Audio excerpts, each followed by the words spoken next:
মা যেমন তার আঁচল দিয়ে সন্তানকে বিপদ থেকে রক্ষা করে, ঠিক তেমনি এই নেত্রী তার সমস্ত সহানুভূতি, তার সমস্ত ভালোবাসা দিয়ে এই জনগণকে ছেড়ে তিনি কখনো পালিয়ে যাননি দেশ ছেড়ে।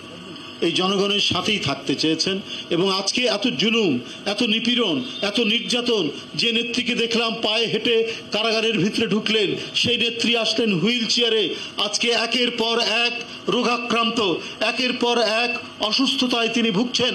এটার অন্য কোনো কারণ নেই, এটার অন্য কোনো নতুন করে ব্যাখ্যার কোনো প্রয়োজন পড়ে না। একমাত্র এই চক্রান্ত নীল নকশা হচ্ছে শেখ হাসিনার। উনাকে তিলে তিলে নিঃশ্বাস করার জন্যই কারাগারে নিয়ে যাওয়া হয়েছে এবং খাবারের মধ্যে নানা ধরনের ওষুধ প্রয়োগ করে আজকে তার শরীরের নানা অসুস্থতায় তিনি ভোগাচ্ছেন। এটা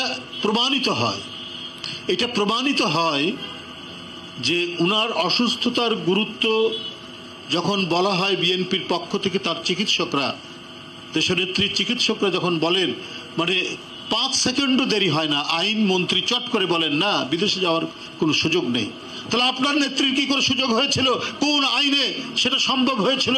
কিভাবে তিনি গিয়েছিলেন? কারণ তার মধ্যে হচ্ছে আতাত দালালির একটা মনোবৃত্তি আছে, আর খালেদা জিয়ার মধ্যে দালালির কোনো মনোবৃত্তি নেই বলেই আপোষহীন এবং সাহসী এই নেতৃত্ব, অত্যন্ত দৃঢ়চেতা এই নেতৃত্ব জনগণকে ছেড়ে যায়নি বলেই আজকে শেখ হাসিনার সমস্ত রাগ, সমস্ত ঈর্ষা, সমস্ত আক্রোশ, সমস্ত প্রতিহিংসা তার উপর দিয়ে আজকে নানা জটিল রোগে আক্রান্ত করে তাকে ধুকে ধুকে দুনিয়া থেকে সরিয়ে দেওয়ার চক্রান্ত চালিয়ে যাচ্ছেন শেখ হাসিনা।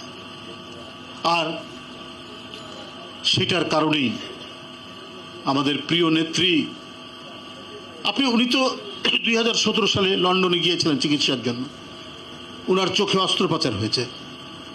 ওবায়দুল কাদের সেদিন বলেছে না বেগম খালেদা জিয়া ফিরবেন না?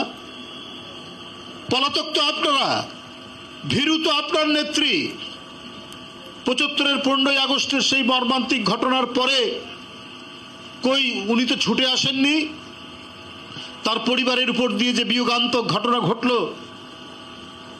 তাৎক্ষণিক না আসুক 1 মাস পর, 2 মাস পর, উনি তো ফিরে আসেননি। তিনি সব দিক যখন নিশ্চিত হতে পেরেছেন তখন তিনি ফিরে এসেছেন। সেটাও এসছেন বিএনপির আমলে, সেটাও এসেছিলেন শহীদ জিয়াউর রহমান সাহেবের আমলে।